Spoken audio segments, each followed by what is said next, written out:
Your highest self is not your spirit, the part of you that's out of your body, but rather it's your full expression.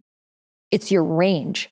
It's your ability to be in the depths of your shadows and your pain and your suffering and the mud, because it is from that place that the lotus grows. So for me, my highest self is my most embodied self.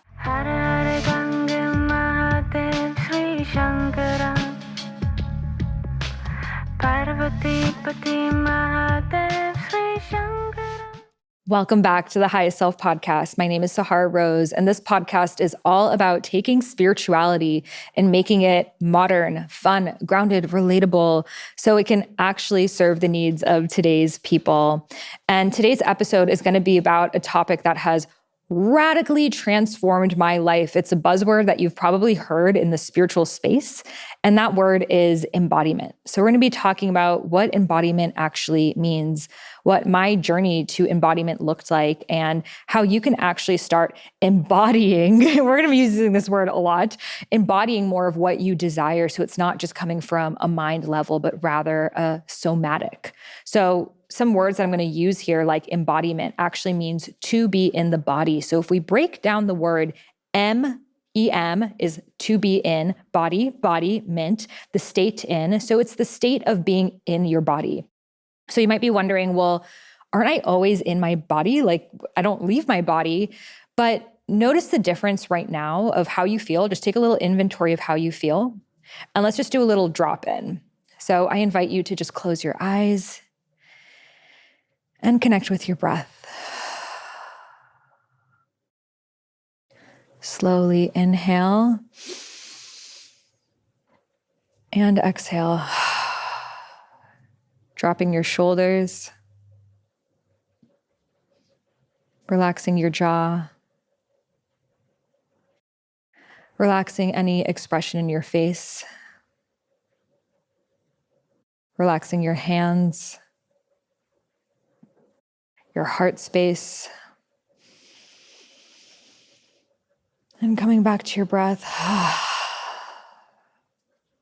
And with each exhale, I invite you to drop further and further down into the base of your body,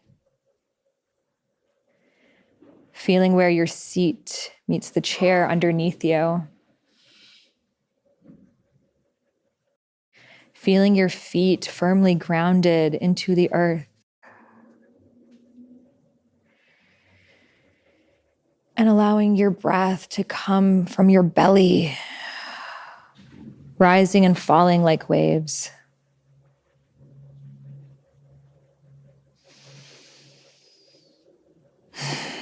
And I invite you to notice anywhere in your body that you're holding on to any tension right now.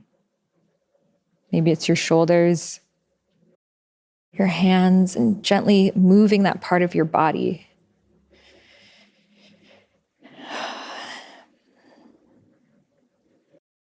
And just noticing what's there. And any other parts where you may feel stagnation, stuckness, just moving that part of your body now.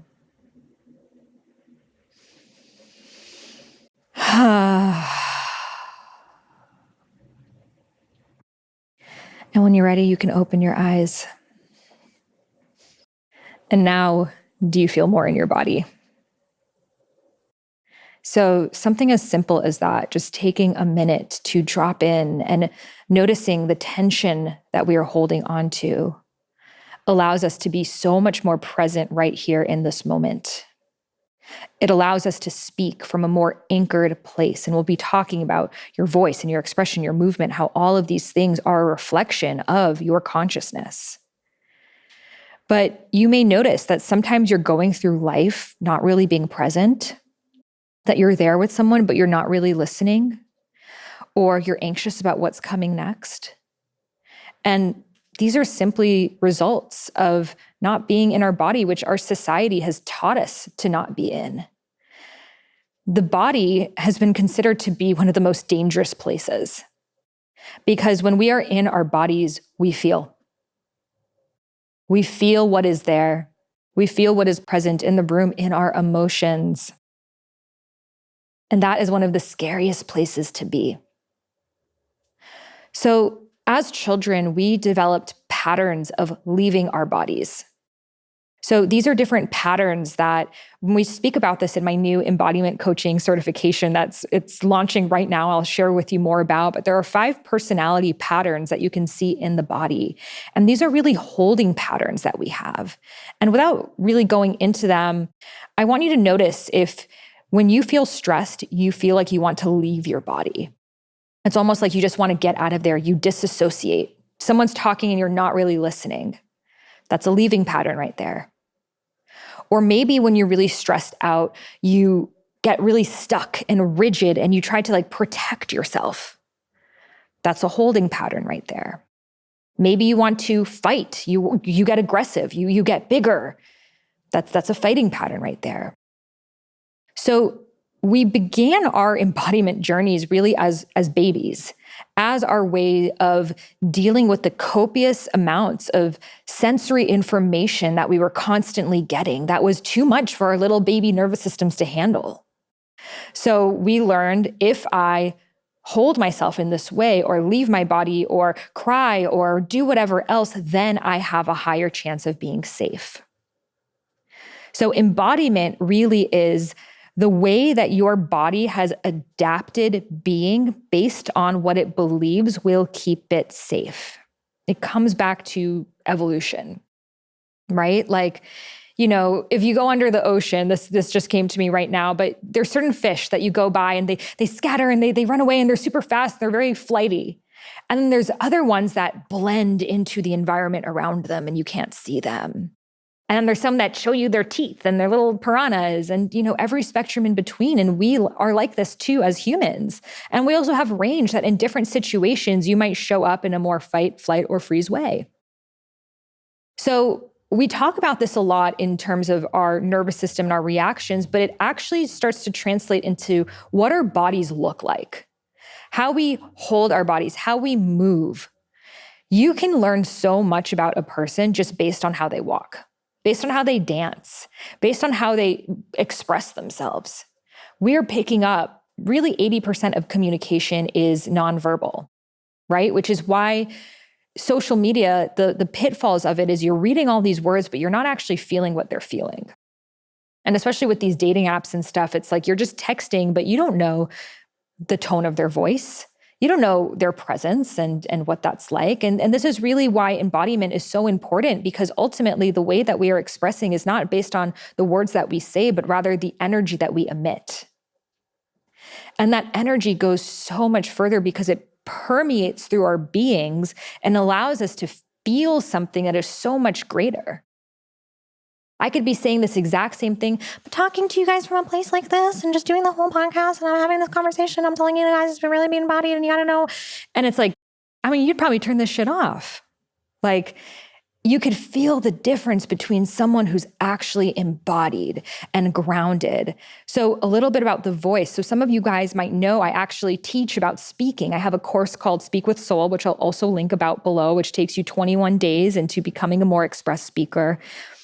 But what I've noticed in my own journey of now doing this podcast for over 7 years and speaking on stages is my voice has become lower and more grounded because I am more grounded. I am more in my body as opposed to being in my head. So when someone's in their head, they tend to talk a little bit more nasally like this because it's coming from the upper chakras and you can just tell they're kind of disconnected. And oftentimes also as women, we try to make our voices higher because we think it's more feminine. It's maybe more, safer for other people. We're less scary. But to actually be in your voice and in your power, there's something that's so, first of all, sexy. Second of all, just assured about it. And it gives this energy of confidence and this energy of you are being what you are sharing. Because you might have the perfect words, but there may be a disharmony between your embodiment and what you are saying. And that is always going to be felt. And if you want to watch my own embodiment journey happen, go back to the first episodes of this podcast and you will hear a huge difference in my voice and how I show up as opposed to me today. So it doesn't mean that you're either born with it or not. It's a practice and it's a development. And the more that you go deeper into your body through spiritual practices, embodiment practices, which I'll share a little bit more about in this episode, it changes how you show up in your relationships, in your work, in your friendships, in all dynamics. So really, embodiment is the missing link in our spiritual practices, because spirituality previously really came from this more aesthetic perspective. So someone who's an aesthetic was someone who desired to be a monk. They desired to leave their body and go into the caves of the Himalayas and have no attachment to the outside world and alleviate themselves from all desires and worldly possessions and humanly traits. It was seen as fleshly, lower than.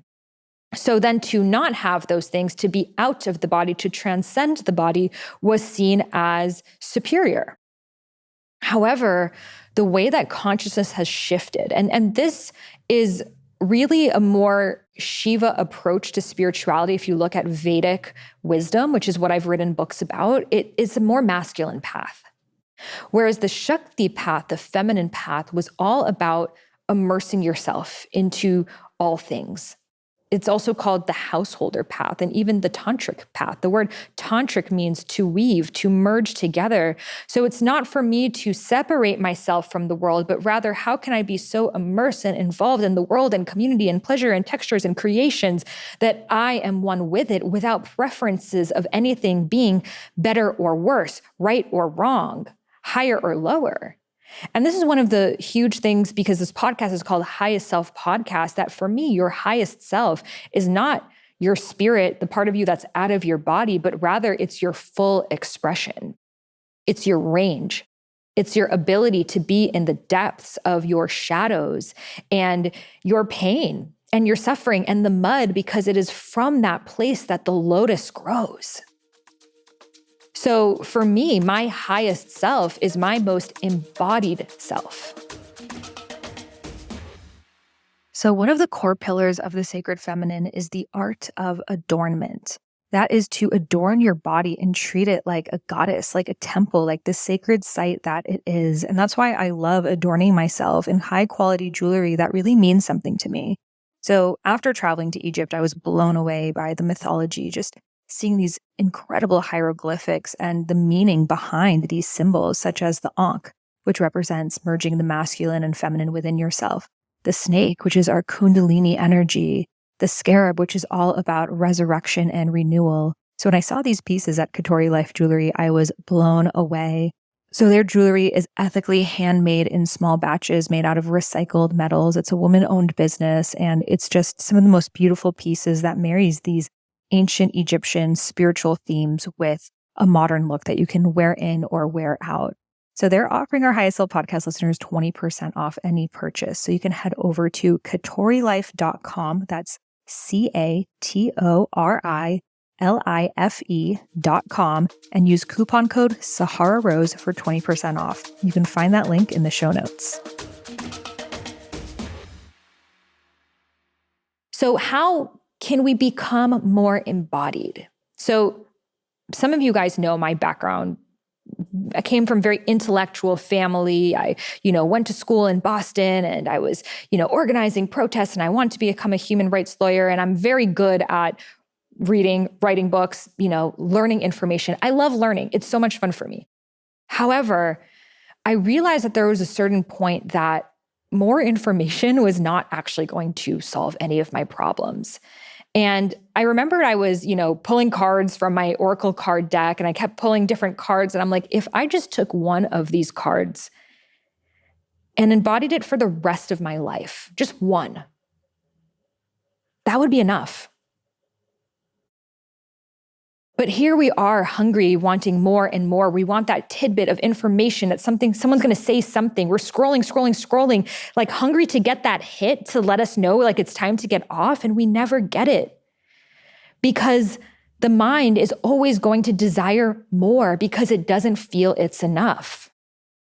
The mind was created as a meaning-making machine to take all of the information that it can and try to find patterns to keep us safe.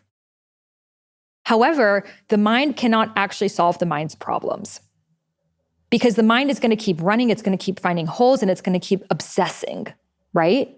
Have you ever had something go wrong or a conflict in your life that you know in your soul level, it just needs space and time, but you're just obsessed about how you're going to find the solution about it right now?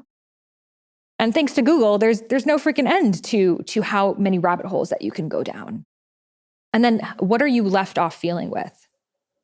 More anxious, more detached from your intuition, and unable to actually solve the problem. Or even see that maybe it wasn't even a problem. Maybe it just is. So when we're in this place of mental masturbation, which is what I like to call it, we think that we're doing something by learning, but actually it's not the real thing. It's not the real thing. We think we're making progress. We think we're getting ahead, but actually we're using information as a coping mechanism to make us feel like we're making progress when actually the true progress is getting to the somatic level. So the word soma also means body in Greek. So somatic is the state of the body. So similar to embodiment, they're sometimes used interchangeably. To me, embodiment is a little bit more movement oriented. I find somatic tends to be used in a more clinical sense, like somatic psychology, et cetera, but some people use them interchangeably. But for me, I could go around in circles and tell you what my problems are, how they're connected to my childhood, and what the word for it is, and all of these things. But it's like, great, now you have all this information about it, now what? And it wasn't until my embodiment journey that I was actually able to go beyond the problems. So for me, my embodiment journey, I mean, obviously began as a child when I incarnated in this earth suit here, like, yo, bitch, why am I back? For real? But it became more conscious. You know, I grew up, I was a dancer, so I always had a relationship with my body, but it was very performative, right? I was a competitive dancer. So it was like, did you point your toes? And did you this? And did you that? And it was like all about presenting my body and making it look a certain way for it to get validation.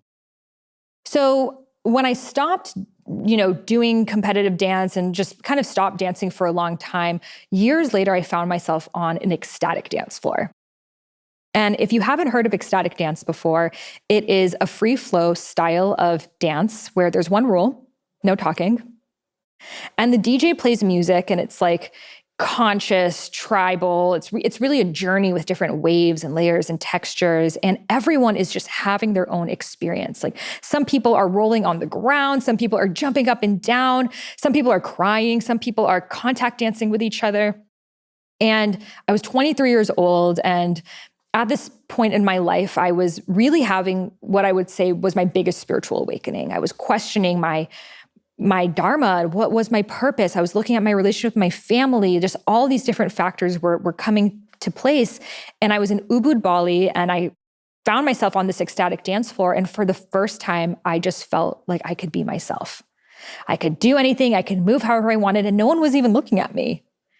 And at first I was like, I was like doing my dance moves, like, okay, like, what do we do? Like, you're used to doing choreography. And I kind of quickly learned like, no, this is not the place to do your like, loosen up my buttons, babe. Even though I will forever remember that choreo because I watched it so many times when I was in high school.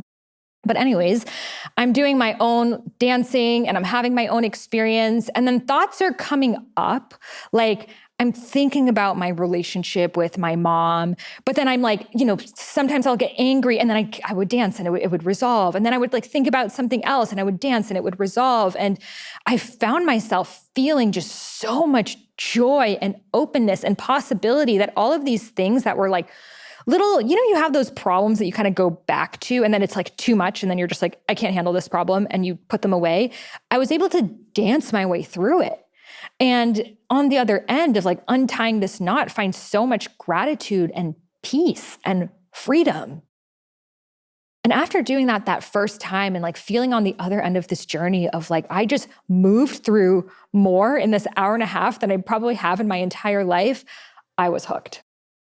I was like, I need to do this as much as possible. This is my new church.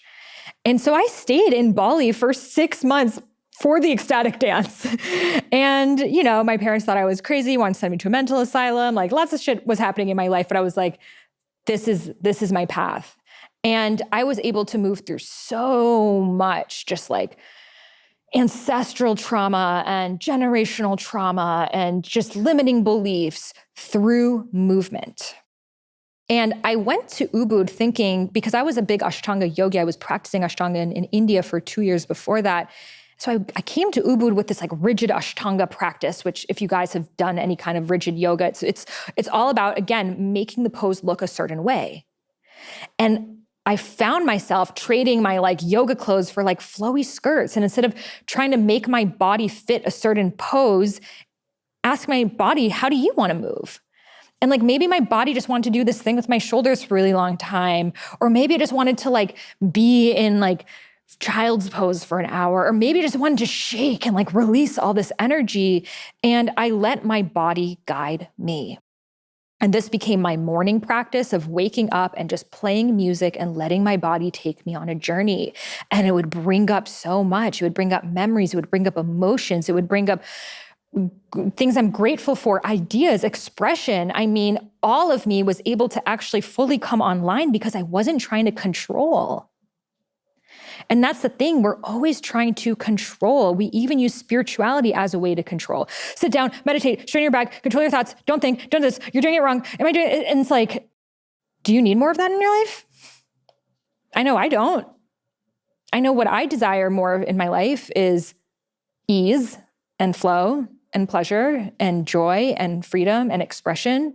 So why would my physical practice be one of structure and making sure I get everything right and making sure it looks in a certain way if what the qualities I want in my life are way more loose and fluid? Because the way that you move your body is the way that your mind and your thoughts move. They're expressions of each other. So if I am practicing rigid movement, I am practicing rigid thinking. That being said, there is a time and place for that. I still love lifting weights and creating structure and stability in my body. I don't only do ecstatic dance, but I also know if I only do that, then I'm going to be creating more of this rigidity in my mind. I need to have the balance. So my embodiment journey really started with ecstatic dance, but I started to then notice that embodiment is so much more than just dance, but it's also our breath. It's how life is moving through our bodies. If you want to know how you feel, notice how you're breathing. Even right now, just take a moment and notice how you're breathing.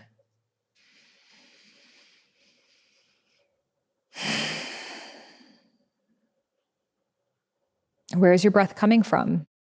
Is it up here in your chest, in your neck? And as you become more aware, do you feel it moving more into your diaphragm, your belly? So simply the awareness of our breath changes its shape and quality. So I started to take classes in breath work and noticing how I was breathing, and my pattern was holding my breath. That when I would be in uncomfortable situations, I would literally stop breathing, which is stopping living. And many of us do that, especially as women. We're taught, suck in your stomach. You know, and especially if you did something like dance growing up, you're literally trained to be like that. So I started to just drop in and loosen and allow more breath in my being. I started to then incorporate more touch. And that has been a huge part of my practice more recently, incorporating more of that pleasure and sensuality, because most of us, we are so deprived of touch. And that's why we're so hungry for attention and for, someone to date or someone to love or someone to this, someone to that. It's like actually what we want is touch, and we can give that touch to ourselves at any time. And actually our bodies don't really know the difference. So incorporating self-touch in your morning practice. Even right now, I invite you to touch your hands and feel the sensation of your hands touching each other. And what does it feel like to actually be here in your body and in your hands? Maybe you want to touch your arms. Maybe you want to touch your face, your head, and just giving yourself that self-touch, which is so nourishing for the nervous system, because it lets you know that you are safe. Because as babies, the reason why we would cry often is we just wanted to be touched and know I'm okay. And many of us are so deprived from that touch that we try to get it from outer people who don't honor us and respect us because we just want to be touched, when really you could have given yourself that touch in the way that you really wanted it to be. And you can dive deeper into how you want to be touched. And these are all things we talked about in the embodiment certification. Another element and component I found was tapping. So tapping is to literally tap meridian points in your body, which are acupressure points that hold onto emotional charge, and tapping those parts of your body as you are saying affirmations or going through limiting beliefs. And it's actually helping move this energy where it's stuck in your body.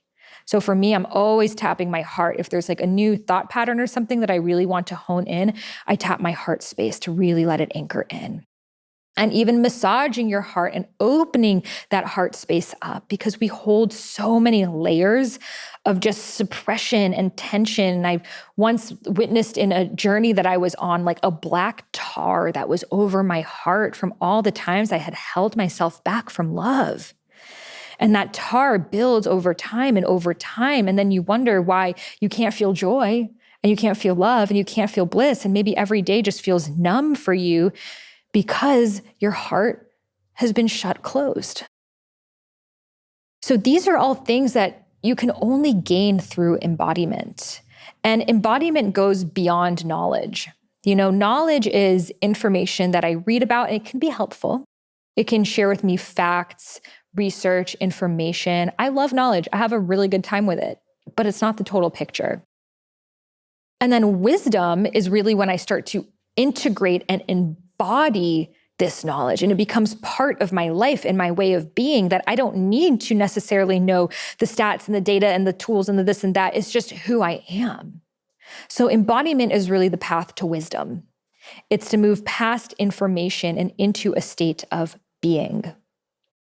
And to me, this is really the missing link in the coaching world as well, because I've done many coaching certifications. And what I have found is often, we see these coaches, big famous coaches on TV, and they're like, you have this limiting belief and you need to think positively. And if you just think positive thoughts, you're going to get everything you want. And you just need to set more goals. And if your thoughts are negative, then that's the reason behind all your pain and suffering. And that's just not true. The reason why you have those negative thoughts is because your body is holding on to something that makes it feel unsafe. And it's only that you feel whatever your body is holding on to that you can unravel that thing from the root level. So embodiment addresses the issues in your life from a root cause. And when you're able to address it from a root cause and actually feel it and transmute it and heal it, you don't need to use discipline anymore. You don't need to say, okay, stop thinking that thing, think about something else. That's the mind trying to like analyze and like master the mind. You actually can't master the mind. It's going to find its way around it.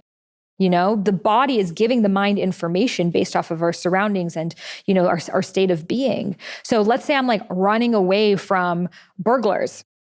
I could tell in my mind, I am peaceful, I am safe, I am peaceful, I am safe. But like my body's like, no, bitch, you're not. You're running away from burglars right now. And that's the state that my body's in. And most of us are in this constant state of hypervigilance and fight or flight and hypo-aroused nervous system states, which we get into all the science components, but basically we're dysregulated and we're wondering why we're anxious and depressed and sad and lonely and angry and all of these things. But it's because our bodies are holding on to it. And our bodies hold on to trauma from our entire lives. So there may be an unprocessed emotion from when you were 7 years old that just needed to have been felt. And when you complete that emotional process, you are healed from it. But part of your being right now is still tied in your 7-year-old self that maybe wanted to get a toy and didn't get the toy and started crying. And then your parents left you. And then you created this view that no one cares about what I want and I'm never going to get what I desire in life, that you've been holding on to your whole entire life. So it's through embodiment that you get to the root cause of these things. Memories often come up and they don't even need to come up. Sometimes you don't actually need to know what the trauma was for you to feel it and heal it. So a lot of people are afraid of embodiment because they're like, I don't want to relive those painful memories. And I so feel you on that. And it doesn't mean you have to go through those memories again. You don't need to actually be tied into the story of what happened, but you need to feel the emotional charge that it left you with. Because until that emotional charge is left, it's going to keep repeating in your life. If you see the angriest people out there, the people that like snap all the time, it's because they never fully felt their anger. If you fully feel your anger, you feel your rage, you punch your pillow and you scream and you cry and you say all those things that you want to say, you no longer feel angry because you don't need to hold on to this emotion anymore because it's been acknowledged. That anger is just there to say, hey, my boundaries were crossed and I'm feeling upset about it. And when you acknowledge it and you feel it, it doesn't need to remind you of that anymore. It said, thank you for paying attention to me. And now I can be released. And then it might show up again and you feel it and you release it. And this is why having embodiment practices are safe spaces for you to feel your feelings without projecting them onto another person. So you don't snap at someone else or your dog's barking and you freak out at your dog, but rather you give yourself that safe time and space to feel whatever it is that's showing up for you without needing to label it, without needing to get to the solution of it, without needing to analyze it and know how it's connected to everything else in your life. Just fucking feel it. I know. And truthfully, an emotion can actually be felt in its entirety for 90 seconds, according to research.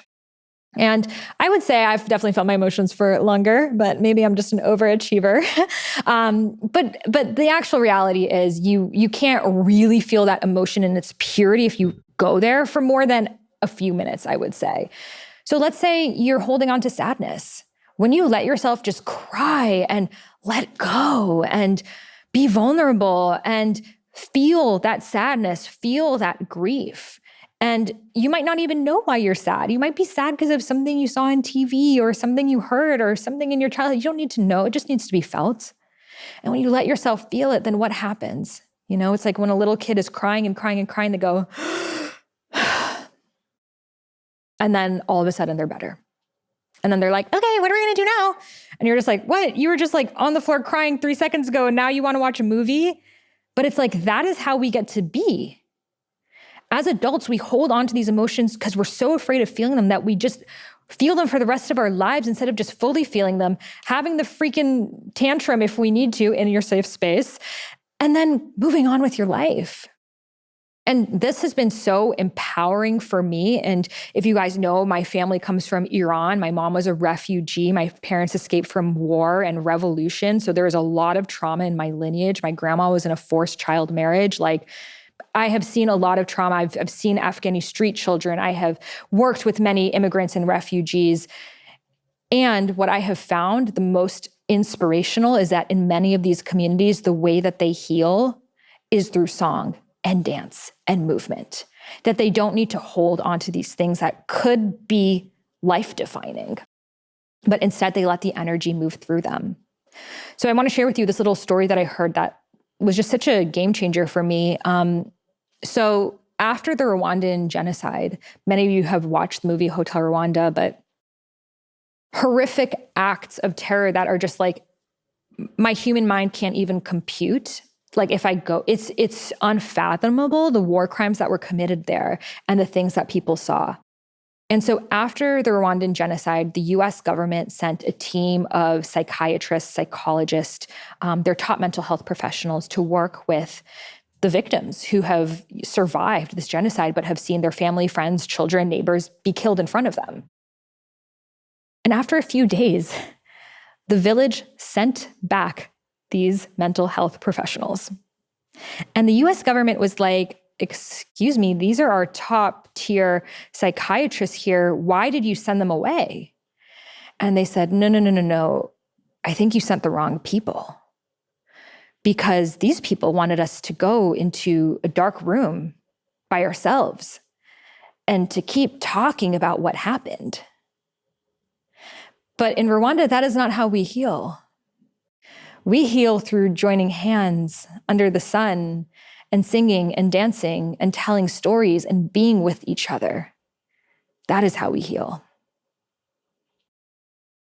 And I invite you to just breathe that experience in for a moment and just let it drop in. The way that singing, dancing, being in community, being under the sun, feeling, can heal things that our human mind can't even compute in ways that analyzing our problems never will. And it really begs the question of, is our Western psychological model really working for us? Is talking about the trauma again and again and again and again actually healing us from it? There is a time and space for sure. I think it is really important to share your story and to be heard and to dissect it and to learn the lessons from it. And it's limited because you might be in talk therapy for 20 years and have the same patterns show up because it's living in the body. So this is why embodiment needs to be part of our mental health solution to this giant crisis that we are in as a society and planet. We can't think our ways out of it. We need to include the body because the body is what holds score. The body is what holds the trauma. The body is what holds onto the story of whatever unprocessed feeling happened. And that doesn't mean you need to, do a million things for it for the rest of your life. Something as simple as singing and dancing under the sun with community can be enough. It's a process. There will be more. But we can't dissect and take out the body when the body is actually what experienced that trauma. It's what's holding onto it in its cellular memory. And trauma finds its way into every single part of our DNA. It changes our DNA. But I don't think it's for the worse. A lot of people talk about the traumatized brain and how if you've experienced trauma, your brain is like lesser than. And in my experience, that has not been the truth. Because I believe that actually our traumas can be used as the ultimate purifying force should we release it. So when you go through a trauma, it causes you to question everything in your life. It causes you to look at every single decision that you're making, the way that you're showing up. It changes everything for you. And yes, there can be negative side effects of that, such as hypervigilance and, the fear and the unsafety 100%. And the most powerful people that I know and I have ever seen have overcome some of the greatest traumas. And it's because they didn't hold on to it. They didn't make it define them. They used it as fuel. They used it as, in a way, nectar for them to look at all of the areas of their lives that they have not been looking at, that this trauma actually gave them a magnifying glass of. And then when you're able to embody it, feeling the anger, feeling the sadness, feeling the grief, you then feel what's on the other side of that, which is the growth, which is the possibility, which are the blessings of it. And then you can release it and you don't need to hold on to that trauma anymore. And you know that that thing happened to you in the past and you are now safe. And you're never going to have to go back into that thing again because now you know the cues. You never need to learn that lesson. And it made you so much more resilient, so much more open. I think heartbreak is one of the greatest heart openers. So when we can see, and even changing the word, I feel like this word trauma is so charged. It's like ultimately we've all had challenges in our lives. And it's just a matter of how we're going to transmute them. And are we going to make it disempower us or rather be the very thing, the catalyst of our fullest expressions? And ultimately, that is up to us. So in my own journey, in my own practice, you've been following me on Instagram, I've been sharing more and more about my personal embodiment journey. Started with dance, but it's really so much more. And to me, embodiment is really the root foundation of it all.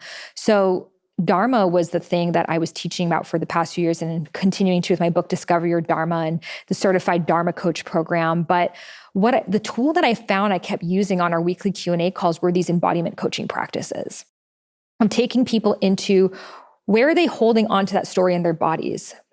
What does it feel like? What texture does it have? What quality does it have? What story and message does it have for you? And I found myself really teaching these tools a lot more and wanting a place that I could share it.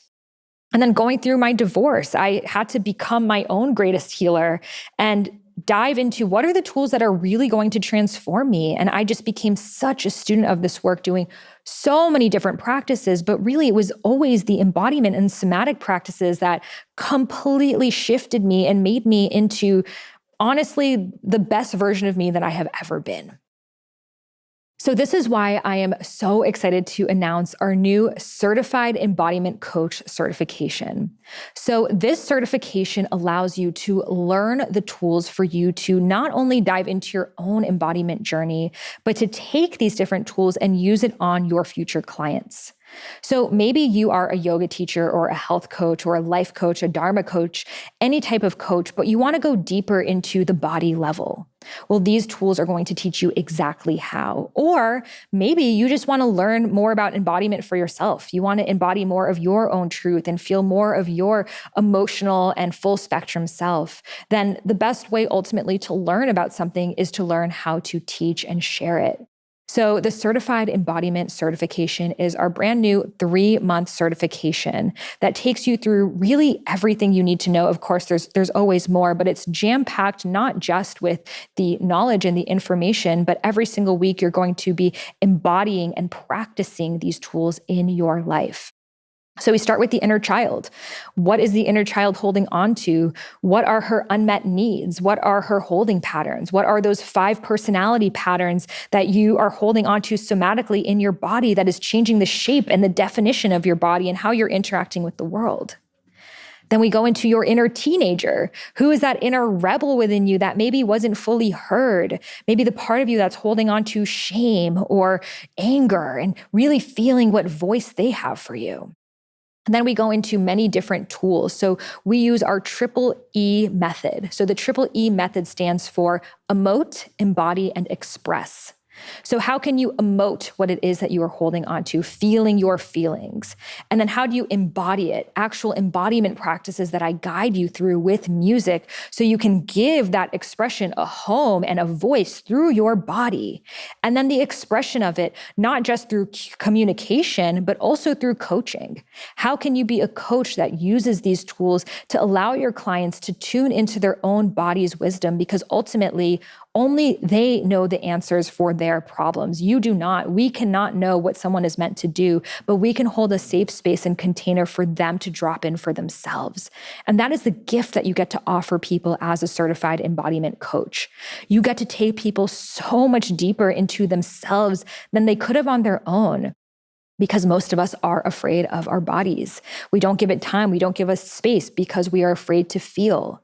So you will learn how to create that container and then use different tools like movement and breath and expression and art and creativity for people to actually go into what it is that they have been escaping from within themselves and then find the wholeness and completion and realize that sometimes those traumatic and challenging events were actually the greatest blessings on their path. It just needed to be seen, felt, and experienced. So I so deeply stand behind the embodiment method because it transformed my personal life. In my darkest hours, when I did not know what I was going to do and how I was going to heal, and it just felt like my entire life was turned upside down, I came home into the body. And I believe that I needed to have that experience for me to really on a soul level know and trust and believe the quantum levels of healing that can take place through an embodied approach. That, things like divorce and health challenges and all these different traumas that we're experiencing on a daily level, if we don't actually address it from a body level, we will be holding on to it for the rest of our lives. But when we do, and by the way, it can be fun.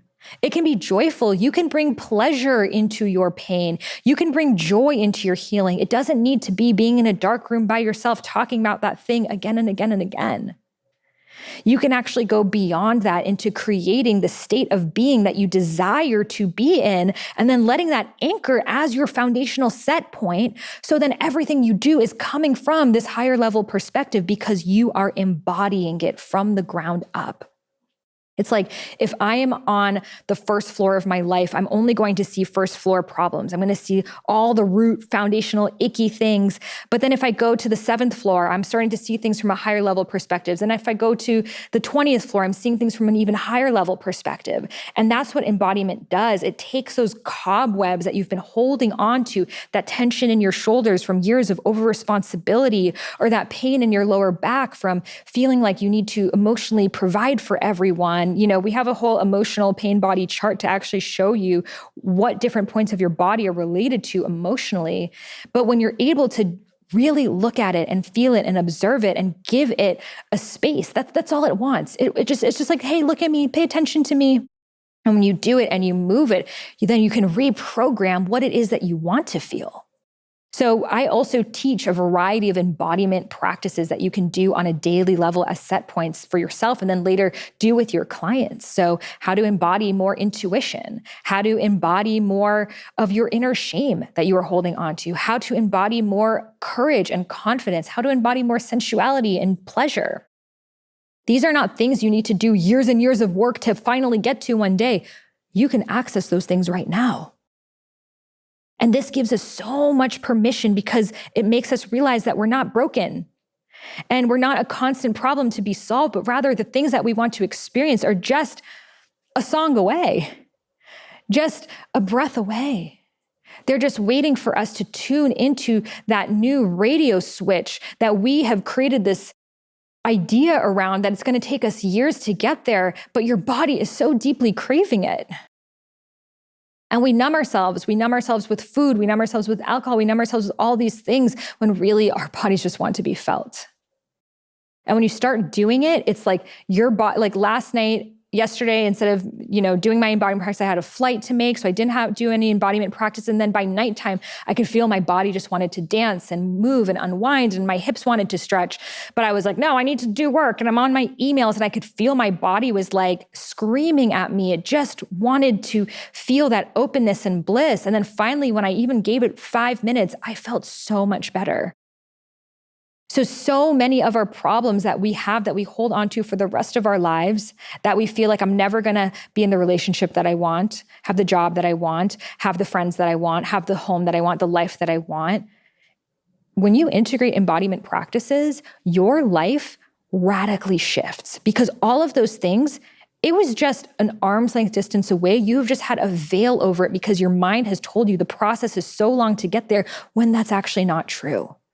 It's about embodying that energy right now, and it actually becomes your reality. So I'm super excited to be sharing our certified embodiment coach certification. So this is for you to dive deeper into your own embodiment journey or to actually create a career for yourself as a certified embodiment coach. So it is a 3-month-long program. I'm running it live. So I will be on the Q&A calls with you every single week. We're taking a really small group this time because you're our first batch of this. So we're going to be really in the webs together. And honestly, this summer is going to go by regardless. So you can choose to commit just 2 hours a week to creating a new career for yourself and diving deeper into your body's wisdom and actually getting to the root cause of your ailments.